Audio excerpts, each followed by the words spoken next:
Hi, everybody. We welcome to this episode of Prosas Psicolinguísticas. Prosas Psicolinguísticas is a series of talks promoted by the Psycholinguistics Laboratory at Universidade Federal de Minas Gerais. Today, we have as our guest Isaac McAlister. Isaac McAlister is a PhD candidate in the Spanish and Portuguese program at the University of Massachusetts at Amherst. Isaac is also a teacher of Spanish as a second language, and he also teaches Portuguese at college level in the United States of America. Isaac, be very much welcome to our Prosas Psicolinguísticas this afternoon. Thank you so much, Charlie. I'm glad to be here.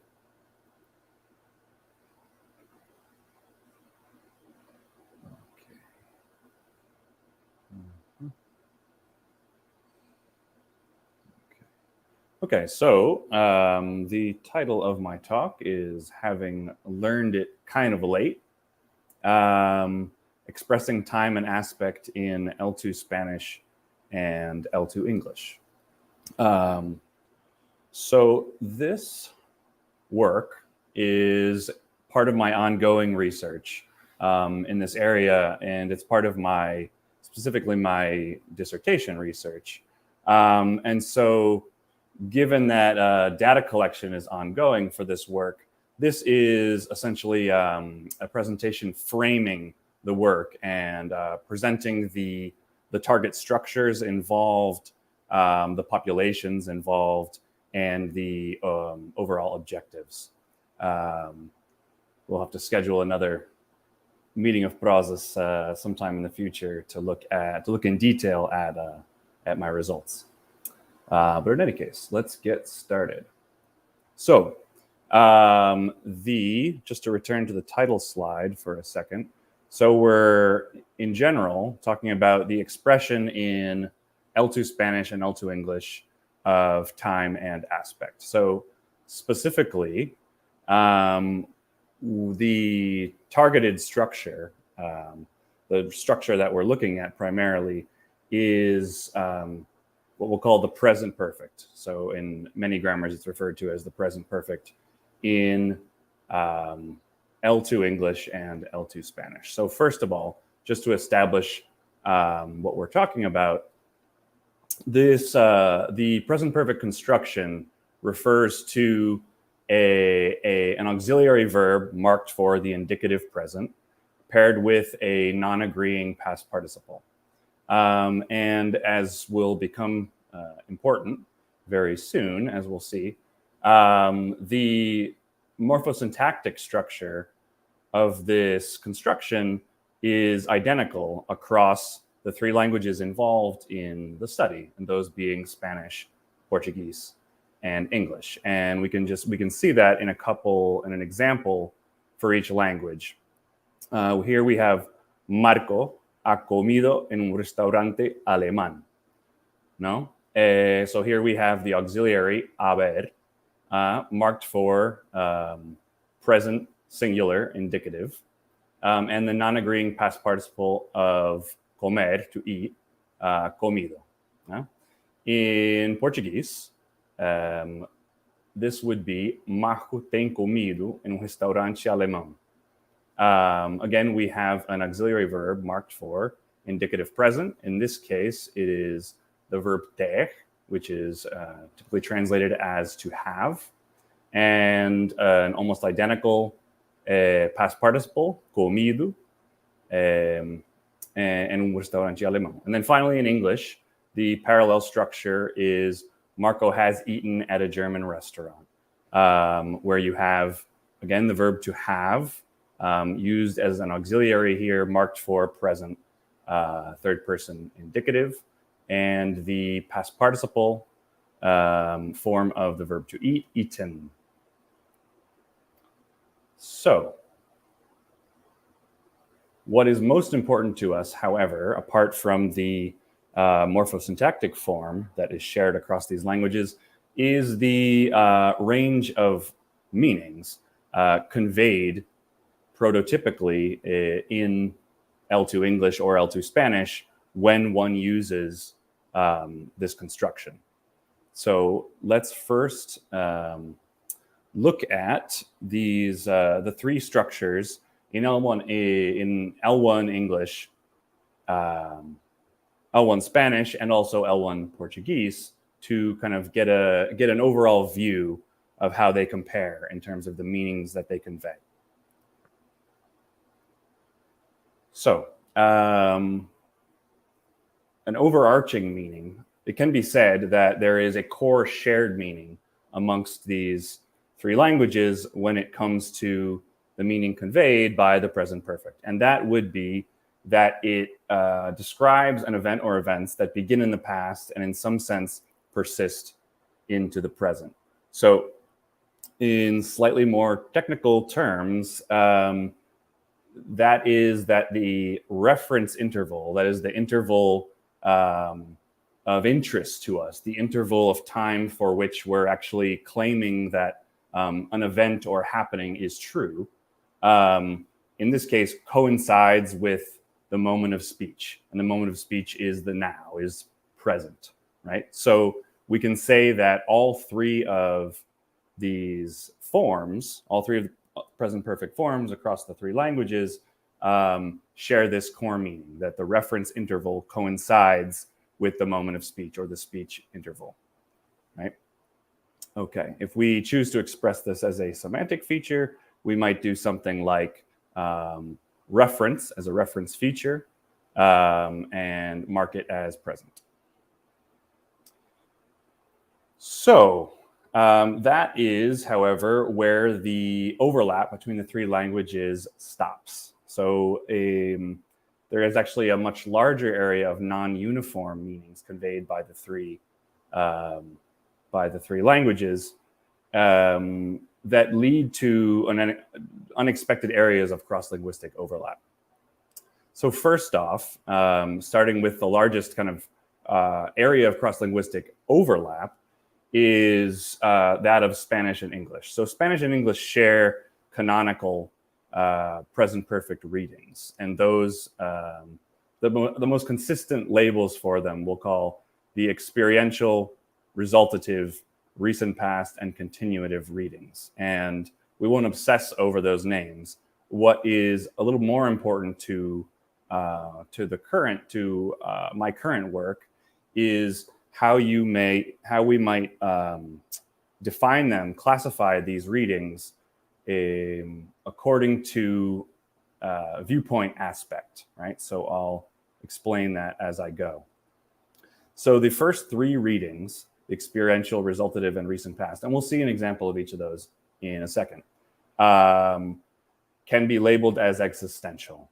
So in abstract grammatical terms, we would say that these three readings convey perfective aspect. And what we mean by that is that they convey, they take a view on the events conveyed, an external view, right? So they view them as discrete episodes that have begun and completed prior to the moment of speech. Now, the form still expresses present reference time. So this is asserted as true at speech time, but it's asserted that there are one or more completed events at speech time. So that is what we mean by perfective aspect.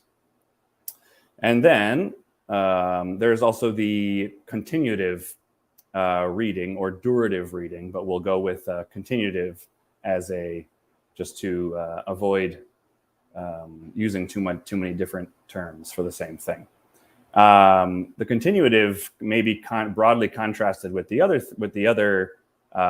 three readings in that it conveys imperfective aspect. So rather than viewing one or more events externally as complete units, we take an internal view of an ongoing event, right? So an event begins in the past, but then is ongoing or incomplete at speech time, right? So that is what we mean by imperfective aspect, and that is the major means by which we can classify these canonical readings of the present perfect.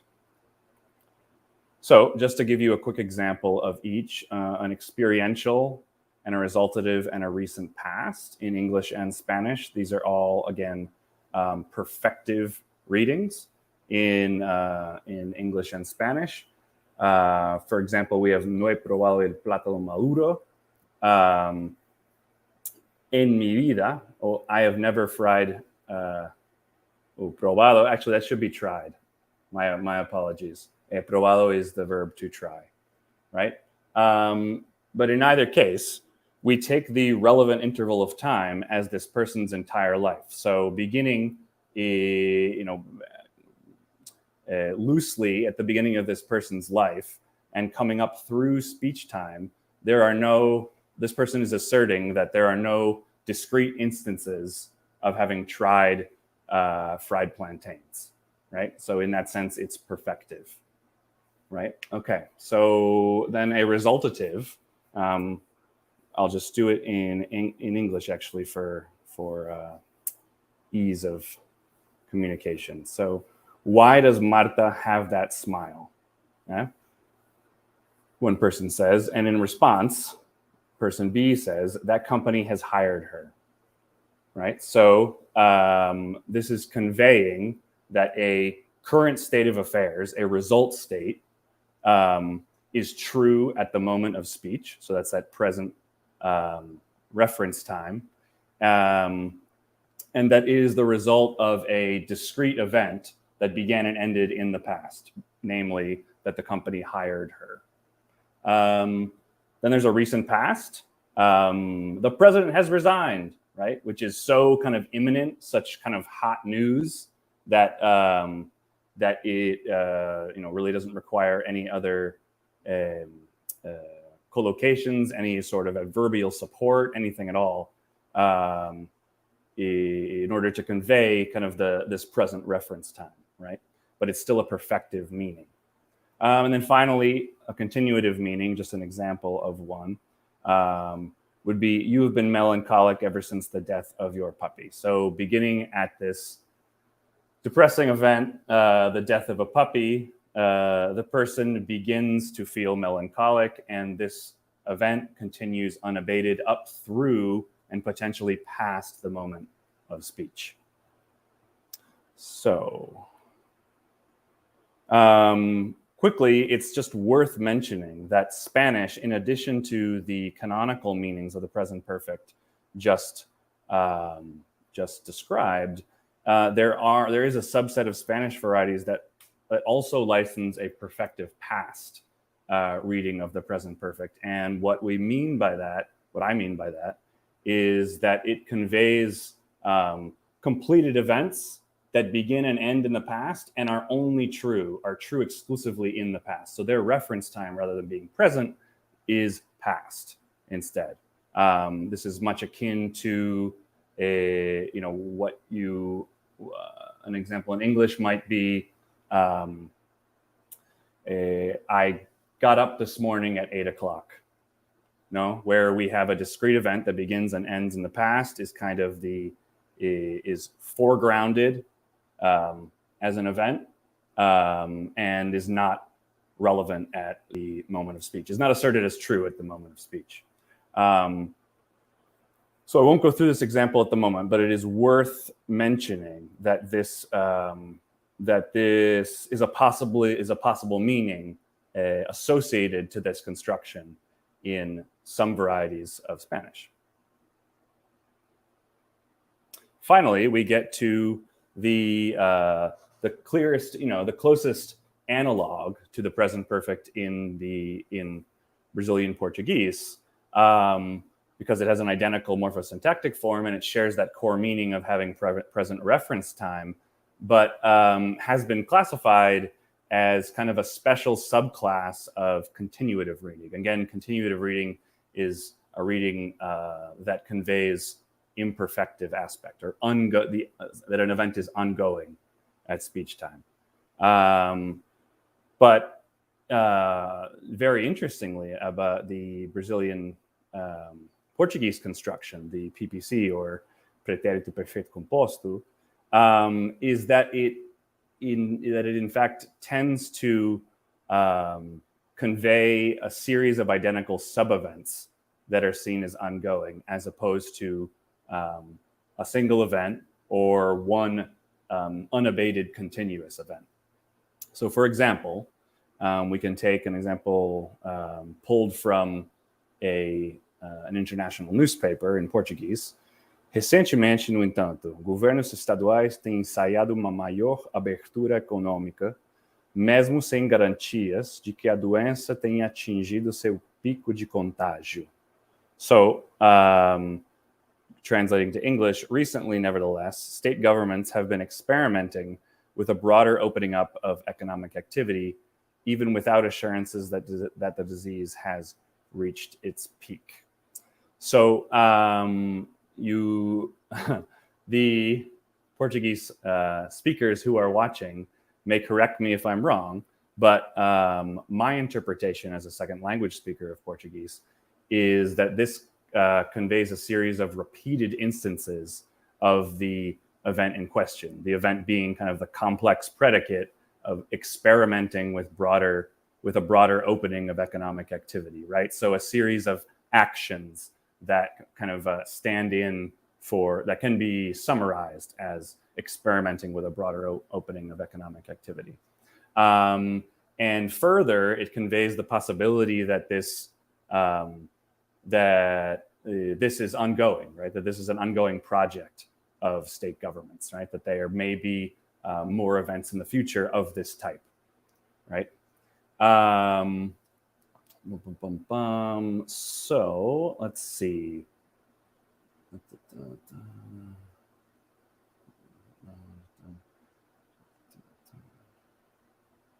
Yes, I think that's about it. We can return to L1 descriptions of the Brazilian Portuguese construction later if we like, but we'll move on for now. So a couple of areas of overlap between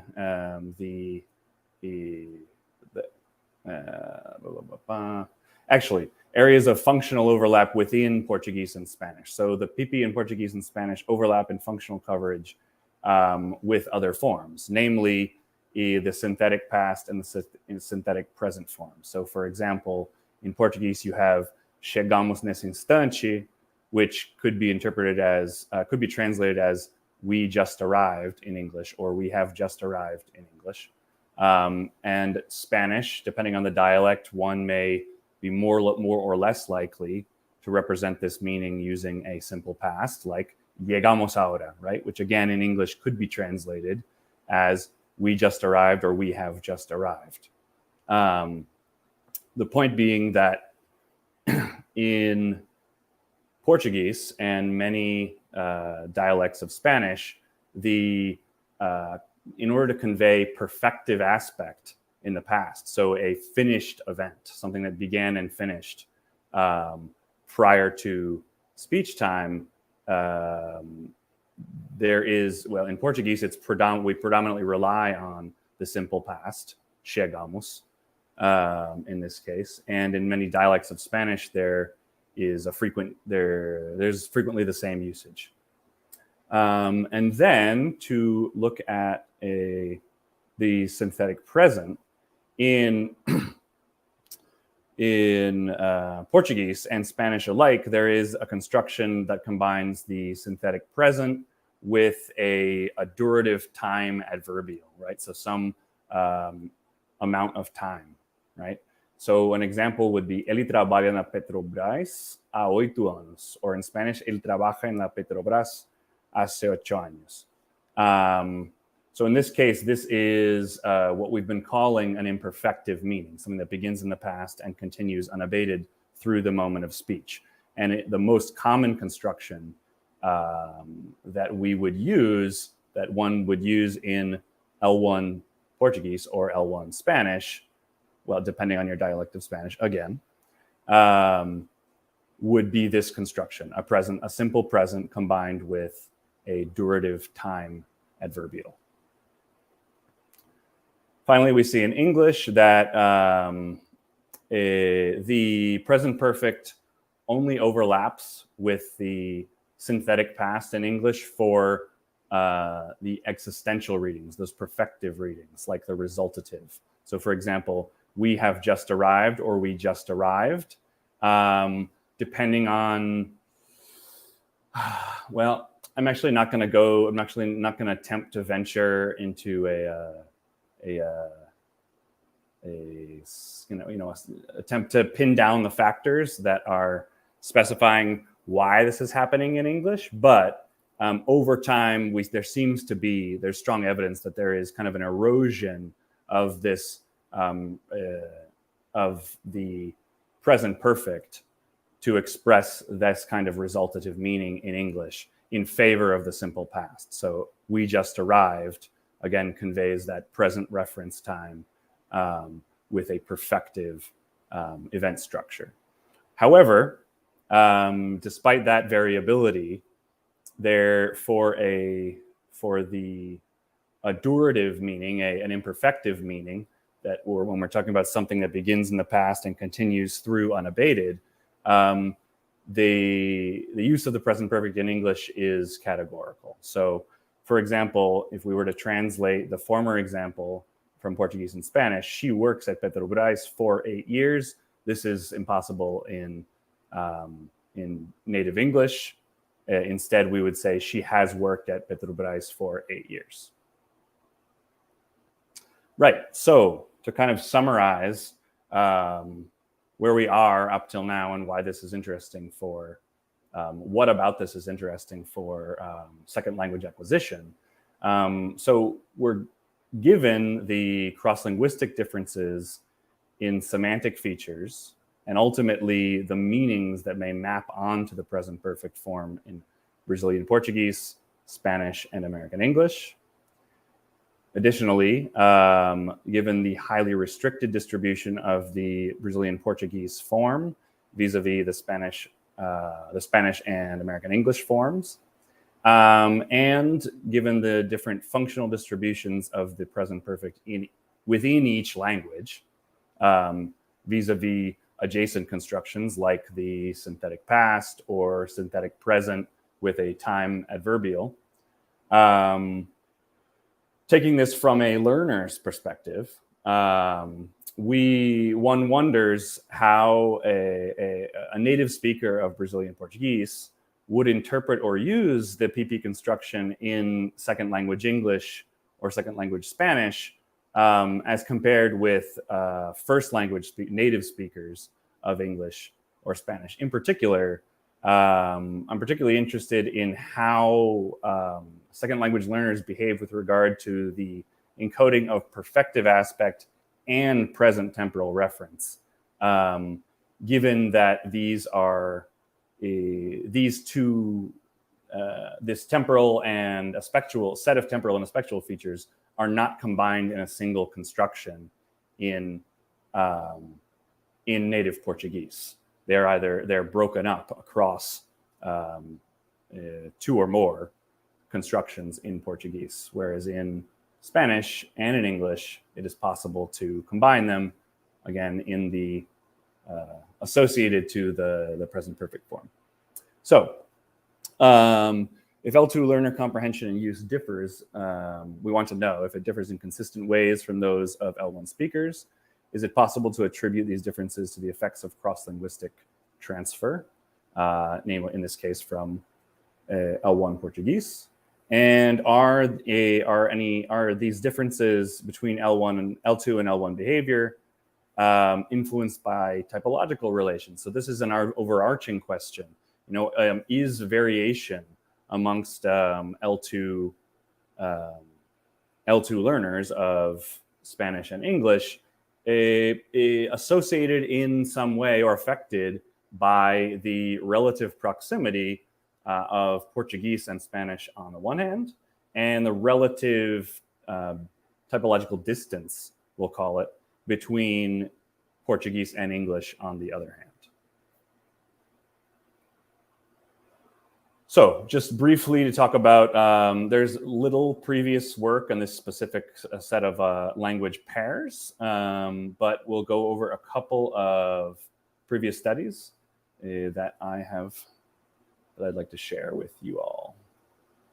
So for L1 speakers of Portuguese and who are learning Spanish, there is a study in 2018 by Pontes and Duarte amongst Brazilian university students of Spanish.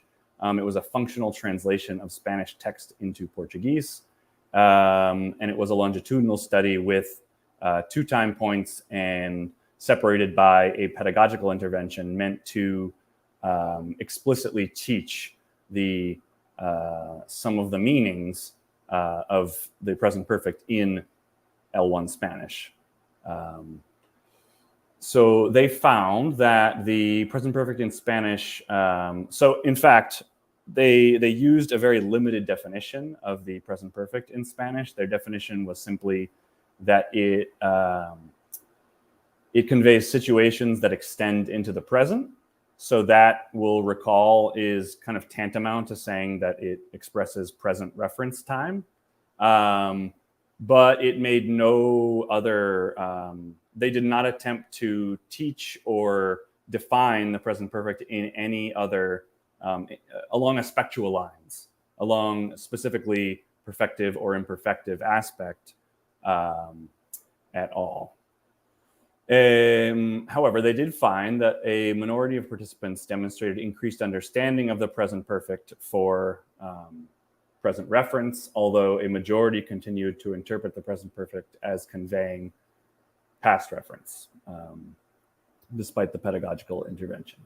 A production study by Pontes, actually a pair of them from 2009 and 2013, again amongst Brazilian university students of Spanish training to be teachers. This was an L2 writing study. They found that the author found that the L2 learners relied heavily on the synthetic past, or the PRETÉRITO PERFEITO form versus the present perfect form to convey perfective meaning. Now, again, that's not surprising. But what they didn't do is attempt any sort of differentiated analysis between the use of the simple past or present perfect. It was collapsed as one category of verb form used to express perfective meaning. So useful, but not that useful. Finally, there was anecdotal usage of canonical existential meanings in Spanish for the present perfect, as well as perfective past meanings for the present perfect. So briefly, I'll just show you a couple of examples. A canonical existential usage or perfective usage, but with a present reference time, would be this first one here. Él no la ha perdonado, puesto que la odia. He has not forgiven her since he hates her. And then we have, en aquel momento, él me miró y le he dicho la verdad. So in this case, it's clear that en aquel momento is an adverbial that serves to circumscribe this event as only true in the past. You know, a discrete event that begins and ends in the past and is completed before speech time. And yet we see the use of a present perfect. So, you know, that might point towards kind of squishy intuitions, unclear, ambiguous intuitions on the part of the L2 writer as to what type of aspectual constraints are used to constrain the present perfect in Spanish, right? And so they've been exposed to it, but they're not quite sure what to do with it at that point. But again, this is anecdotal evidence from the study. In terms of learners of Brazilian Portuguese speakers learning English, there is really one set of studies which is most interesting to us. It's the only experimental work in this area, and it is was done by Oliveira in 2005 and 2015. and represents spontaneous oral and written production. So that's very interesting. And further, Oliveira classifies these, analyzes the use, the productive use of the present perfect as a function of imperfective versus perfective situation types. Kind of what we've been doing up until now, right? Classifying the underlying meanings expressed that may be associated to this construction as perfective or imperfective. And so what did Oliveira find? Oliveira found that the highest overall accuracy amongst the learners across time points was across proficiency bands was for imperfective situations. That's those continuative, durative situations that begin in the past and continue up until speech time. And impressively, Oliveira found that 87% accuracy for these meanings amongst the most advanced participants in the study. So, however, Oliveira also found that imperfective situations were frequently encoded with the English simple present along with a time span adverbial for lower proficiency participants. So an example of that would be what we see below. I think she studied English for about 6 years or so. And it's not hard to see why Oliveira attributes this error to a transfer effect from Brazilian Portuguese of that parallel construction, a present tense verb paired with a durative time adverbial, an adverbial that conveys a particular amount of time that the event has been happening. Yes. Okay, so subsequently, Oliveira also found that accuracy was significantly lower for perfective situations across the board. That is, these existential situations where with completed events with present relevance, overall accuracy was at 45%.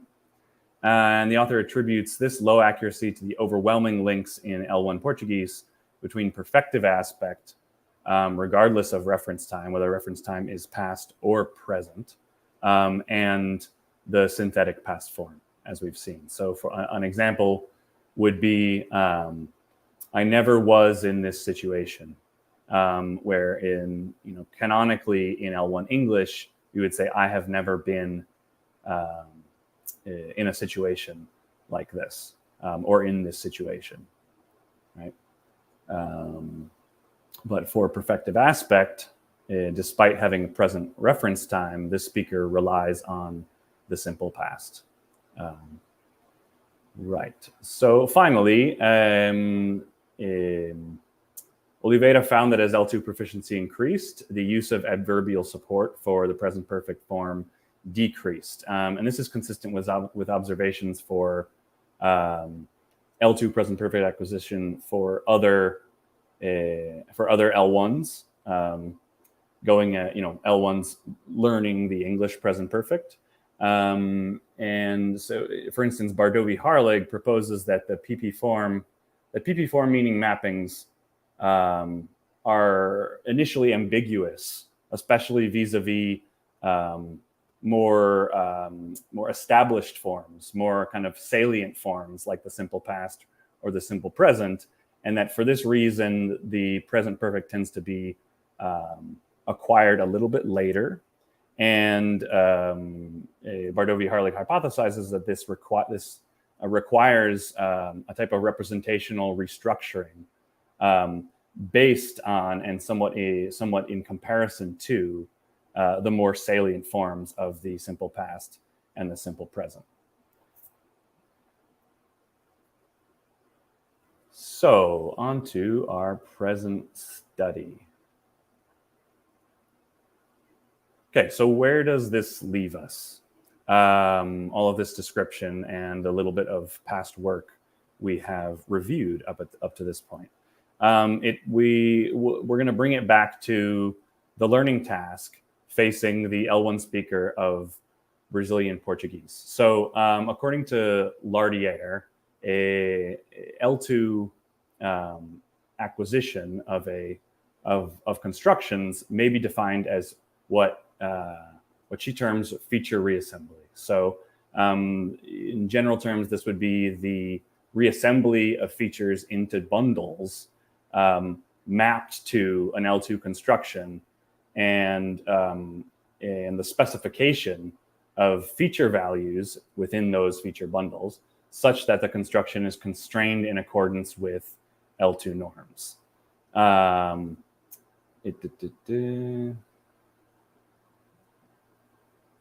So what are the feature bundles that would be required to appropriately constrain the present perfect in Spanish and English, in target-like usage in Spanish and English? So the L2 learner in Spanish and English must, in theory, assemble a feature bundle, something like the ones we see here on the left. So for an existential present perfect, we'd have a present reference time, a reference feature specified as present, an aspectual feature specified as perfective, and then for a continuous or durative present perfect, we would have, again, a reference feature specified as present and an aspectual feature specified now as imperfective. So this would be kind of the necessary bundles, let's say, that would need to be reassembled and appropriately specified to appropriately constrain this construction in English or Spanish as an L2. So if there is L1 transfer within the process of acquiring these constructions in the L2, what would the probable candidates be? So one, we have the Brazilian Portuguese present perfect, which we might specify as such with a present reference time, imperfect aspect, and a plural event structure, as we noted quickly earlier, talking about the present perfect in Brazilian Portuguese. There tends to be this interpretation of a series of multiple events conveyed by the present perfect in Portuguese.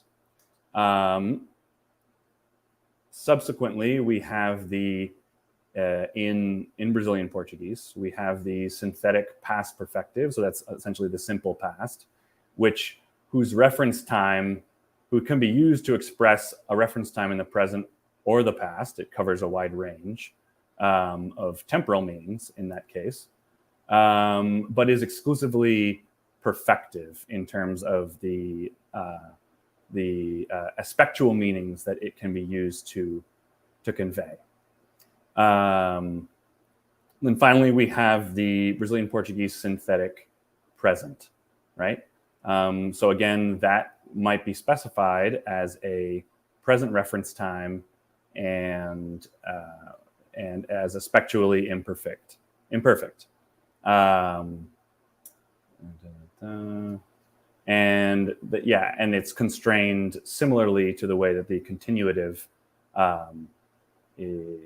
present perfect is constrained in Spanish and English. So I'm going to spare you all the numerous paragraph-long and highly specific research questions that I have previously presented on this work.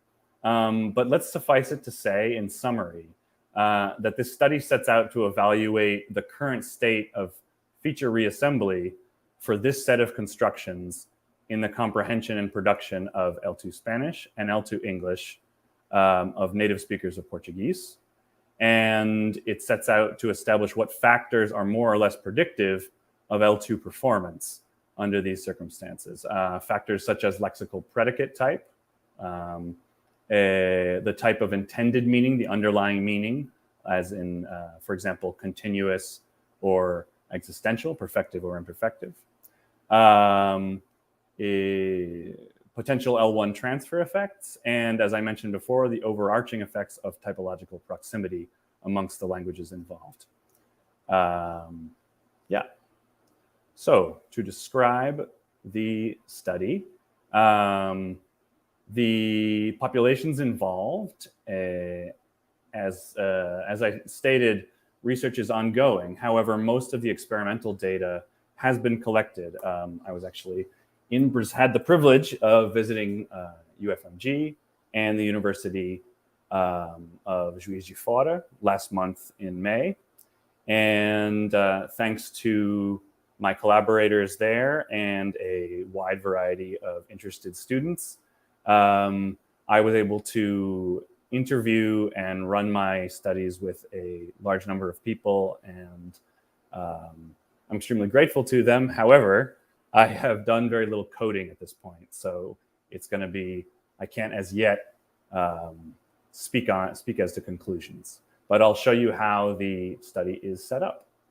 So there are two control groups, one group of Peninsular Spanish speakers, a second group of L1 American English speakers, and then the two experimental groups are native speakers of Portuguese learning L2 English, again, either in Belo Horizonte or Juiz de Fora, and a second group of native speakers of Portuguese learning Spanish as a second language, again in Belo Horizonte and Juiz de Fora. So real quick, the research protocol is as such. I started with consent. Then the primary tasks are an elicited recall task, which I'll describe in a second, and an acceptability judgment task. The other two tasks, the demographics and language use survey, I will also describe, and the two-back task I will also describe, but they are, I would say, secondary to the two primary tasks, which are 2 and 4 in this list. Right, so the elicited recall task is my production measure. It was done in PowerPoint, using PowerPoint as well as a headphone and mic set. So the procedure is as such. The participant is introduced to the task as a short-term memory task, like a short-term recall task. They're given the instructions that they're going to listen to a brief voicemail message from a friend.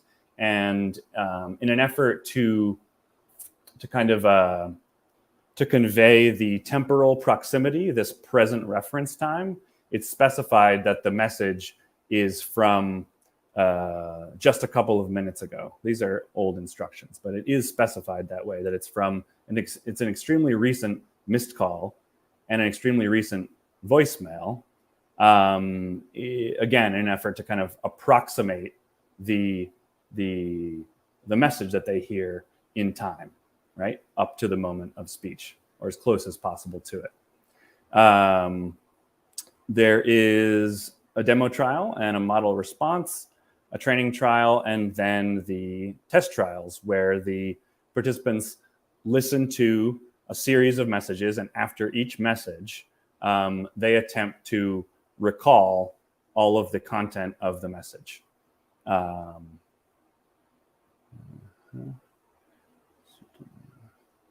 Okay, a couple of examples for you all, just so you get a sense of what this was like, or what it continues to be like for participants. So in either Spanish or English, depending on the group that the speaker corresponds to, they would hear something like the following.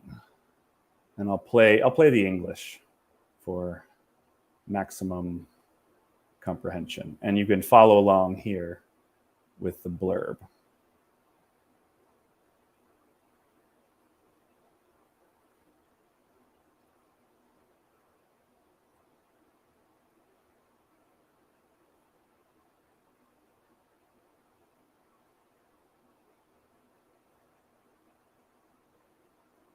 So the message, just as a mild aid to the participant, plays twice each time. And then after the second repetition, the person begins their retelling with Stephanie says. And I was very specific about them beginning with Stephanie says in present tense, again, in an effort to provoke, to approximate in explicit grammatical terms the timing of the event, right? The occurrence of the event in question. Okay. So just to summarize this task, there were 14 trials of the type we just saw, with 6 targets and 8 distractors. And the targets were coded for a target feature. Now, they were all understood to be, well, intended to convey a present reference time. However, I used perfective aspect, definite event quantification. What I mean by definite event quantification is like, I have seen your sister 3 times, right? So a definite number of times. And I'm using this as a proxy, as a stand-in for perfective aspect. So if the subject tolerates the combination of a present perfect with the definite quantification of events, then it may be said that they're tolerating the use of the present perfect to convey perfective aspect. Then we have an additional variable of intended reading. So that's a continuative or imperfective reading versus a non-continuative or perfective reading. The dependent variable will be what the person, the verb form that the person produces, which is either a present perfect or something else. Likely candidates for other would be the synthetic past or the synthetic present, with or without one of a time adverbial, like, for these last weeks or for 6 days, etc. Any durative time adverbial. Then again, the independent variables would be the first language of the speaker, the target feature as stated above, the presence or absence of perfective aspect, that is, and the intended reading.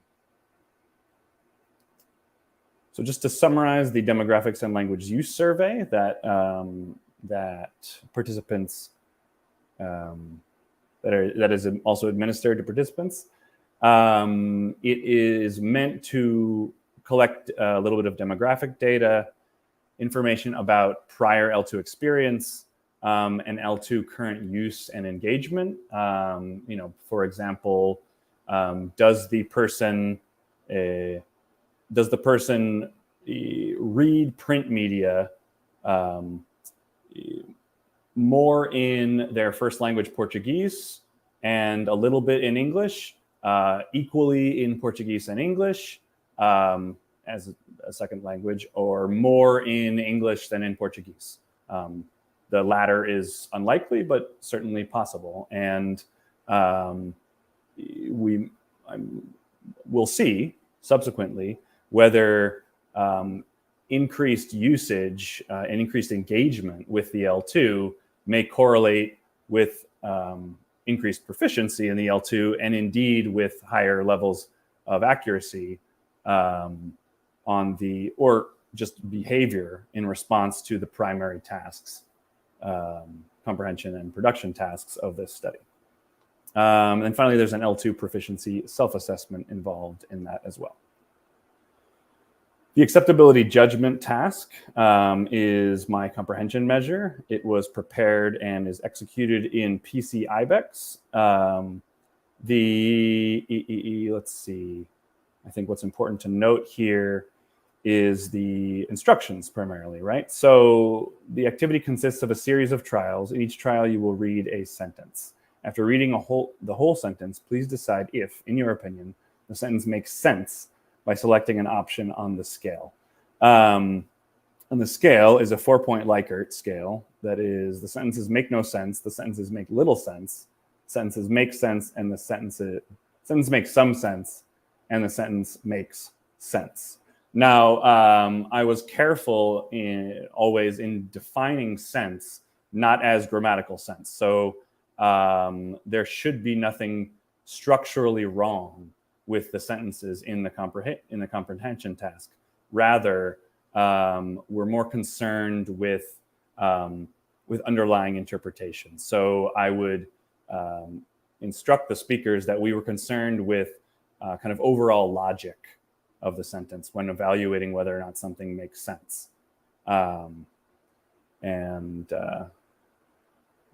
Yes.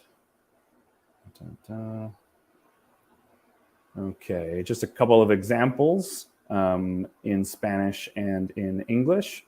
So here we have an example in Spanish that says, por alguna urgente necesidad, Claudia ha salido de clase, pero está en clase.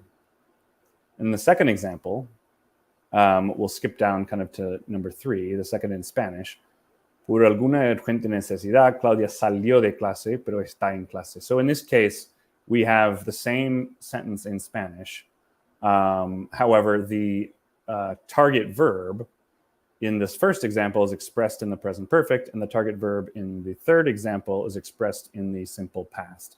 And this, of course, no single subject saw the same item with the same, using 2 different verb forms. However, between subjects, there should be a full representation of all of the various items with each verb form. So in that way, we can assess whether or not, to what extent L2 speakers are differentiating amongst these 2 forms, or whether, in fact, they are simply collapsing them in order to convey a particular range of meanings. The same thing for English. Number 2, example 2, as due to a family emergency, Claudia has left class to go home. And number 4, due to a family emergency, Claudia left class to go home. So the key to the comprehension task is kind of we first have the main verb in either simple past or present perfect, and then we have kind of a contradicting clause, right? So for example, down here, we have Claudia left class to go home, but she is in class, right? So the idea being that if the person understands the present, distinguishes between the present perfect and the simple past in so far as how the truth that they assert or do not assert for our current, for now, right, for our current situation, that the kind of result of the sentence should be more salient to them and thus more easily contradicted. Let me just explain that again, because I don't think it was clear at all. So for example, if Claudia has left class to go home, the present perfect should approximate the state of Claudia not being in class, the fact that Claudia is not in class, right up through the present time, and should assert it as true now if we're constraining the present perfect in English according to L2 norms, L1 norms, rather. Now, it's still possible to interpret a sentence like Claudia left class to go home, but she is in class, as contradictory. That may still present a contradiction, but if the speaker understands the simple past as conveying a past perfective meaning, so something that began and ended, something that is closed exclusively in the past and is not asserted as true now, then it's possible that this would present less of a contradiction. There might be more room for the possibility that that Claudia returned to class in the meantime, and so but she is in class might be more plausible under those circumstances. But in any case, the judgment that the person makes, what we would expect if they effectively differentiate between the present perfect and the simple past in this case, is that an example like one, or rather, we'll use English, what has left class to go home with a present perfect, that this example would be more highly dispreferred, less preferred, less acceptable rather, than a parallel example with a simple past. That's the hypothesis, at least. So just to summarize, there were 48 total trials in the acceptability judgment task. The target features included present reference and the combination of present reference and definite event quantification. So again, definite event quantification being a stand-in, being a proxy for perfective aspect. And then an additional independent variable is the underlying lexical predicate. So in this case, they are classified as either stative or non-stative. And then there's the verb form, whether the main verb, the target verb in the sentence appears in the present perfect or in the synthetic past. So the dependent variable would be the scale judgment on ultimately quantified as between 0 and 3. And the independent variables would be the first language of the speaker, the two target features talked about above, the underlying predicate, and the verb form. Finally, a latecomer to my study is the two-back. So I'm using the two-back as an independent measure of phonological working memory in general, but also phonological working memory in specific. And I'm using this roughly to confirm or disconfirm any correlation between variation in working memory among my participants and their responses to the primary study tasks. The hope would be that the results will disconfirm a correlation between those two types of variation, and in so doing, disconfirm working memory differences as a potential confound, and perhaps leaving other factors like L2 exposure and current use, or L1 transfer as more predictive of L2 users' use of the present perfect in the production task, and their judgments of sentences containing the present perfect and versus simple past in the comprehension task. And that's it.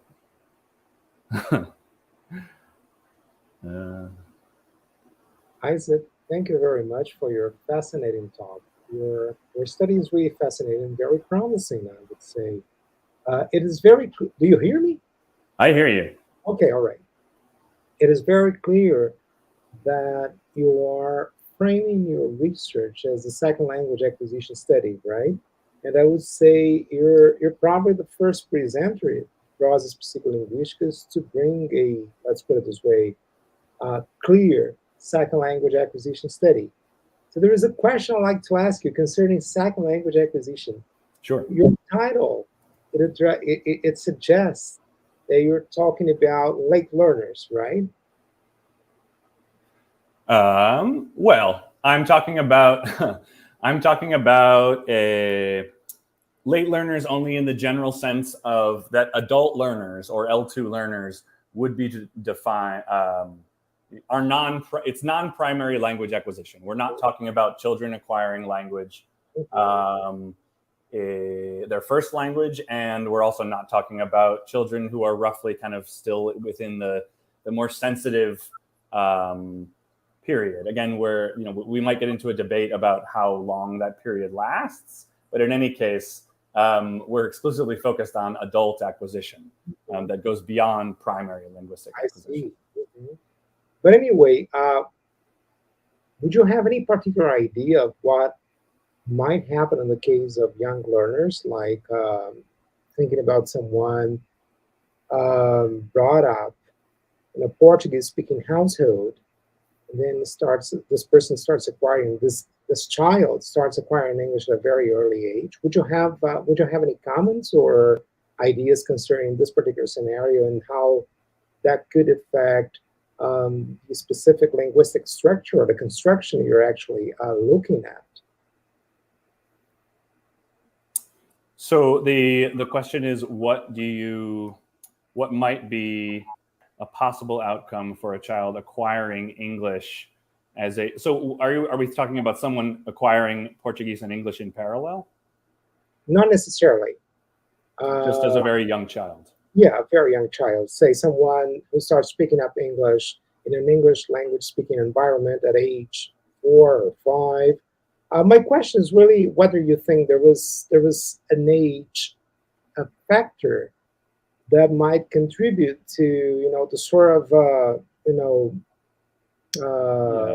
non-native like reading or usage of the present perfect construction as compared to what the literature says about pronunciation, right?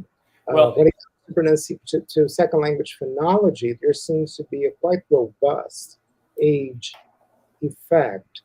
That is, age correlates negatively to attain proficiency in the sense that a younger learner is more likely to have, let's put it this way, native-like pronunciation.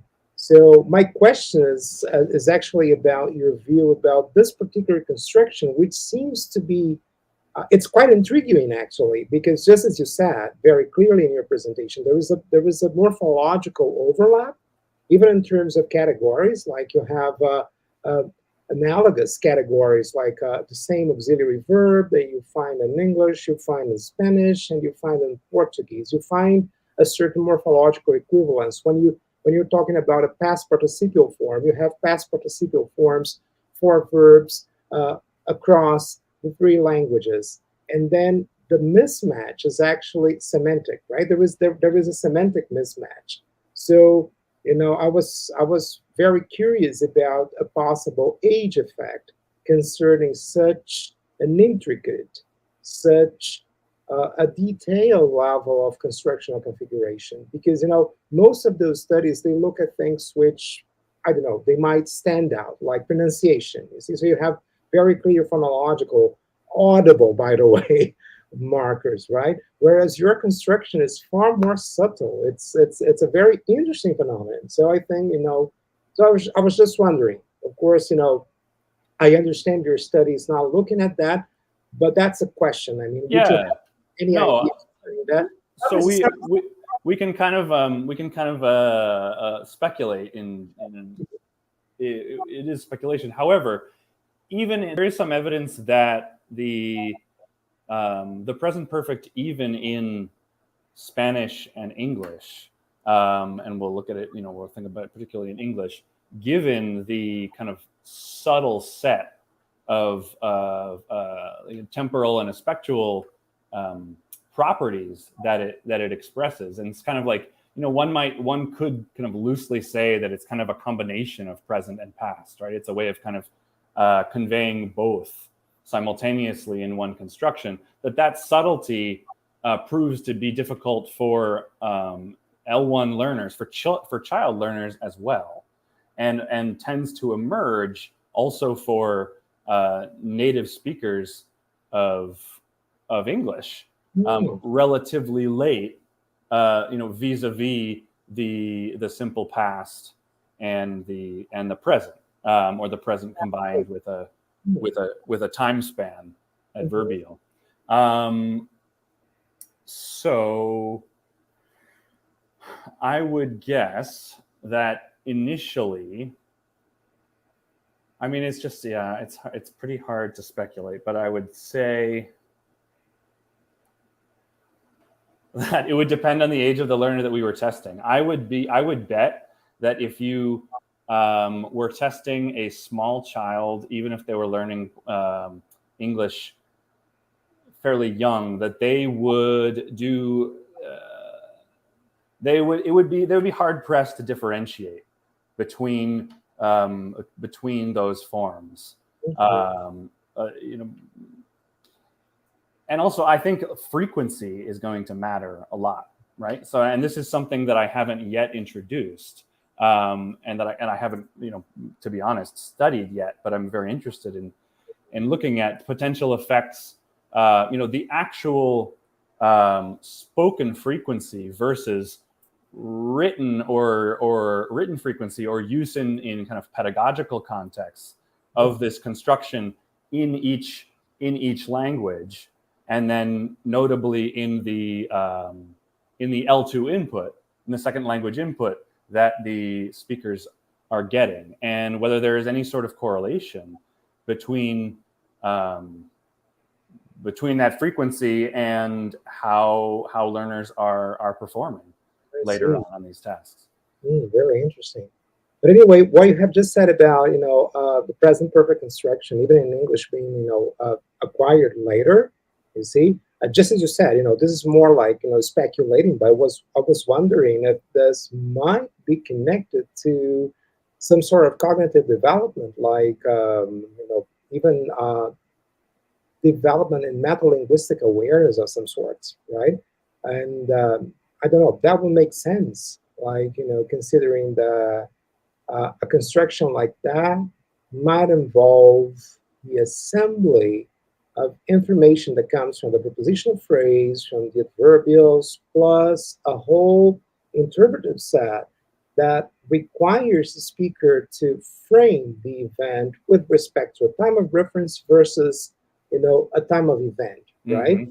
So all of that aspectual detail that might be connected to some sort of cognitive development. Mm-hmm. I don't know. I'm just together with you, in speculation. I'm just speculating, but I was really wondering. It's fascinating. Well, we have a question from a colleague from UFMG. This question is actually projected. That's Professor Larissa Siriaco. Can you see her question, or would you like me to read that for you? Would you please? The question is, since the meaning of the present perfect forms differs, we can assume they are completely different constructions and should be treated like that during learning, which would lead to a different teaching approach.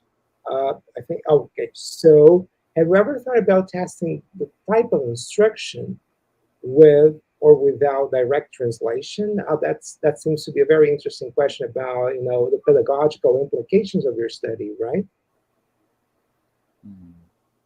Well, what do you mean with or without direct translation? Can you give me an example? Let's see if Larissa can write that down. She's on YouTube right now. So, okay. But I think, probably she's going to send something else.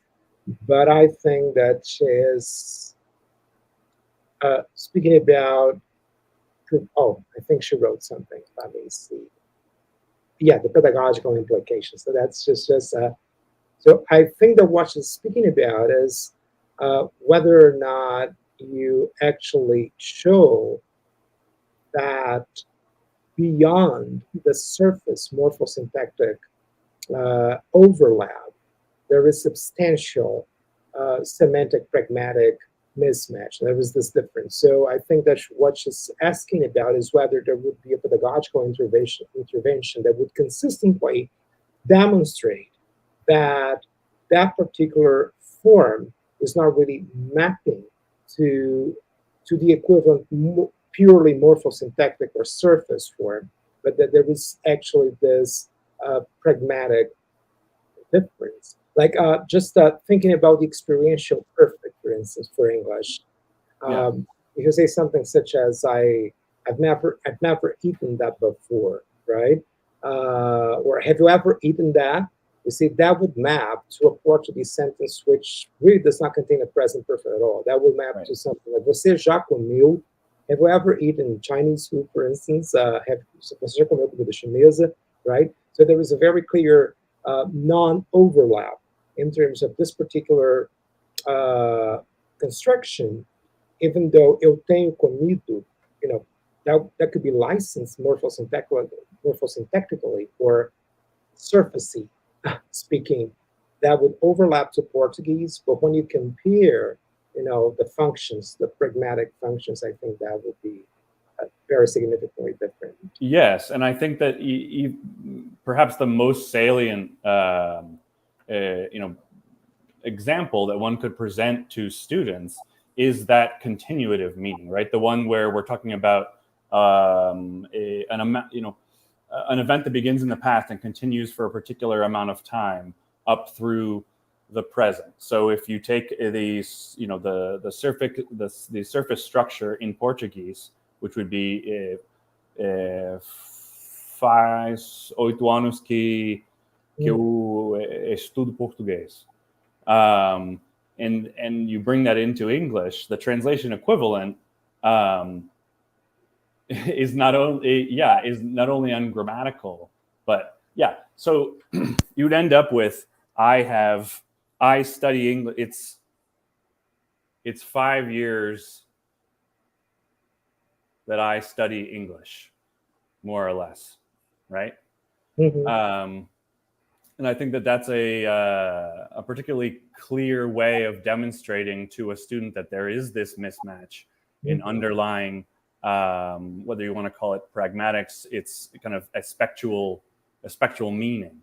And I think that this would be the most clear because there isn't ambiguity in the L2. So in the L2, even with an example like, I forget what your example was, but it had something with ever in it. Yes, about Chinese food, which is so popular.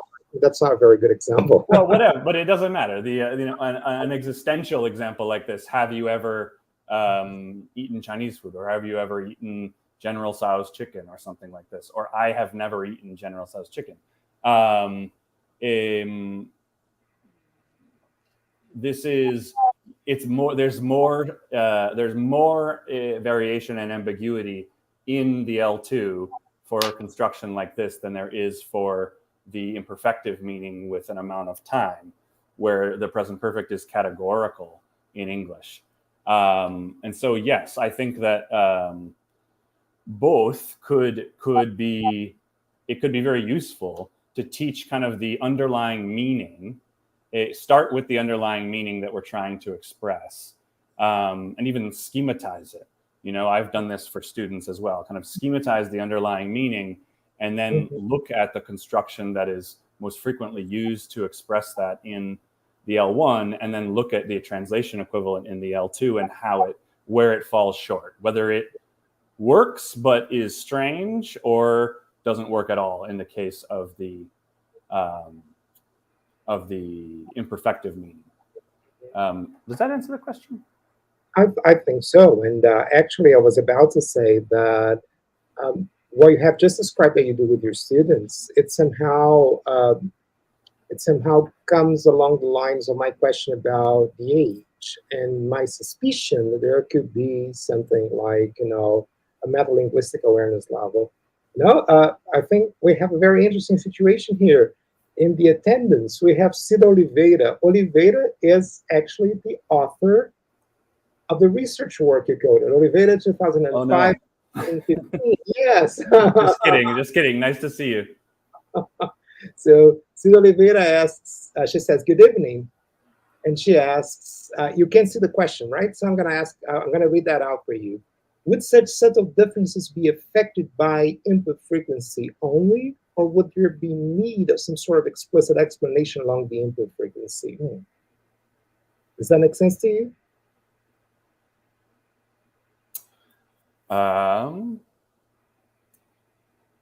That's very hard to say. I mean, I think input frequency is going to be probably the most powerful factor, although I can't really, again, I'm speculating. I don't have those results quite yet.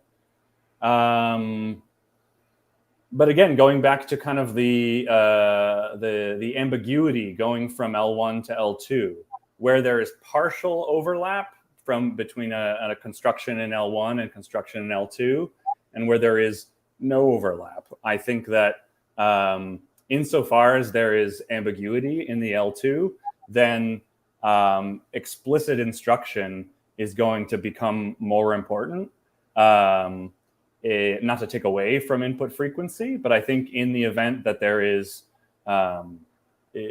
less ambiguity in the L2, I think that explicit instruction is going to become somewhat less important, given that the L2 learner won't be provided with any type of evidence in the L2, in native L2, for the less ambiguous correspondence. Mm-hmm. Yeah, that sounds right. Yeah. Let me just mention that it's really nice to have Cida here. Cida, be welcome to Prosas Psicolinguísticas. Lucas Lopez has a question. What was the question again? I don't think okay, no, that's the, yeah. So let me see. There is also Mara Guimarães. Mara Guimarães has a comment. Oi, Mara. Which I find, yes. Mara says, I've been looking into these morphosyntactic similar but semantically different structures, and it seems that they are actually different constructions, and it seems that there is an initial representational sharing that requires redistribution later on. That fits. Yeah, that definitely fits. That there would be kind of a conflation, right, or a collapse of the range of meanings that could be used for different forms. And so maybe a person, a learner is exposed to the present perfect construction, but shares the underlying aspectual and temporal representation with the same construction, with the simple past construction. And that later on, with subsequent exposure, they kind of realize, and maybe explicit instruction as well, they kind of come to realize that there's a need to for that kind of redistribution, as Mara put it. Yeah, that definitely makes sense. It makes sense. Yeah, I agree with that. Isaac, I have. Can I ask a final question? I think there are no further questions from the audience. I'll ask a last question. And this is, just as I said, I think it's the very first time that we have a guest, Prosas Psicolinguísticas, who brings a very clear representational type of study in second language acquisition, even though, we do a lot of bilingualism research in our psycholinguistics laboratory. So I would like to invite you to speculate, something of a more psycholinguistic or process-oriented perspective. I think, there was something that I really appreciated about your task design, and that is the, ecological validity of the task. It seems very plausible that someone is actually, receiving a message such as that, and then, kind of reporting the message. So, it seems very natural, very real world oriented and communicative in nature, right? So one thing that I was wondering, and I was wondering that just because I'm going to be teaching a graduate class next Monday, just about that, that certain types of tasks, they might actually promote changes in what seems to be a stable representation, in the sense that, if there was more of a metalinguistic focus, you see, then that might actually mask, or no, I wouldn't say mask, but that might change what seems to be a representation. So my question is, or my comment, it's more like a comment, is whether representations in L2 grammars, they're really stable, or if on the contrary, they might be affected by task type, in the sense that it's more about the processing resources. So one thing that I was wondering about your study design is the fact that as you have the judgment, the acceptability judgment task, which even though you focused on sense, that is quite language-oriented, reading, as opposed to a task which is more like, it is framed from the perspective of the participant as, a short-term memory task. I was wondering that if you see differences, right, if you see inconsistencies in the results of the two types of tasks, that might be actually very informing. Because, I think there are reasons for us to assume that depending on the nature of the task, what seems to be a representation is actually altered. So I'm just considering that representations, they might be built up online depending on the task. So it's instead of thinking of representations, we will think of distributed representations which are accrued online depending on the task. So it is just kind of no, and I think that's going to be really important in contrasting the results between the comprehension and production task. We might speculate that the what we might call the level of conservatism, right? The propensity of speakers in the production task when faced with a live interactive setting where they're trying to manage a large set of cognitive tasks while reformulating a message and choosing the adequate constructions to express said message, they might be more likely to avoid even a construction that is causing them that is slightly harder to whose usage constraints in the moment may be a little bit more shaky, a little less stable, a little bit harder to retrieve, right? Given the possible effects of frequency, and also just the subtlety of the meaning we're talking about. So yeah, I would not be surprised ultimately to find substantial differences there. Me neither. And the task circumstances, right? The kind of task goal. But Isaac, this is just like, a kind of a psycholinguistic habit of mine, you see. But I think that, also food for thought and hopefully some inspiration for you. I think you have a wonderful study. We have already talked about that. I think that your study is going to bring very relevant results, especially for audiences here in Brazil, where speakers of Brazilian Portuguese who really know that learning the present perfect in English it's no piece of cake at all. It takes quite a lot of time, right, for people to actually master this particular construction. So I think that your study is very significant, and I would like to thank you. There are many people making comments, thanking you for this beautiful, nice presentation, and we certainly look forward to receiving you as soon as you got the results for you to tell us, about your findings. Right? I look forward to it. Fantastic. Thank you very much, Isaac. Thank you very much, everybody who was here, everybody who contributed with questions and comments, and see you in the next episode of Prosas Psicolinguísticas. Thank you all. We certainly keep in touch. Thank you very much. Good night. Good night, all.